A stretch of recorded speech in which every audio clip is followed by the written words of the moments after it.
सध्या महानगरपालिकेची रणधुमाळी सुरू असून डिसेंबर अखेर जिल्हा परिषद पंचायत समित्यांचा बिगुल वाजणार आहे। आता मकर संक्रांतीपूर्वी मुख्यमंत्री माझी लाडकी बहीण योजनेतील लाडक्या बहिणींना एकूण 3 हप्ते म्हणजेच 4500 रुपये मिळणार आहेत। त्यातील नोव्हेंबर महिन्याचा लाभ पुढील आठवड्यात जमा होणार आहे। त्याचप्रमाणे मकर संक्रांतीपूर्वी डिसेंबर आणि जानेवारीचे 2 हप्ते देण्याचेही नियोजन सुरू असल्याचं वरिष्ठ अधिकाऱ्यांनी सांगितलंय। तर निवडणुकांमुळे ई-केवायसी ला पुढे आणखी 1 महिन्याची मुदतवाढ मिळू शकते।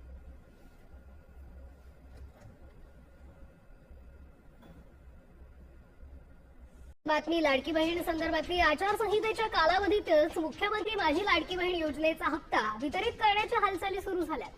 सध्या राज्यात सुरू असलेल्या स्थानिक स्वराज्य संस्थांच्या निवडणुकांच्या पार्श्वभूमीवर महिलांना 2 महिन्यांचे अनुदान एकत्र दिलं जाणार आहे। दरम्यान राज्य सरकारने या योजनेतील सुमारे 2,42,00,000 लाभार्थ्यांना अनिवार्य केलेली केवायसी केवळ 1,60,00,000 महिलांनी केल्याचं महिला आणि बाल विकास विभागातील अधिकाऱ्यांनी सांगितलंय।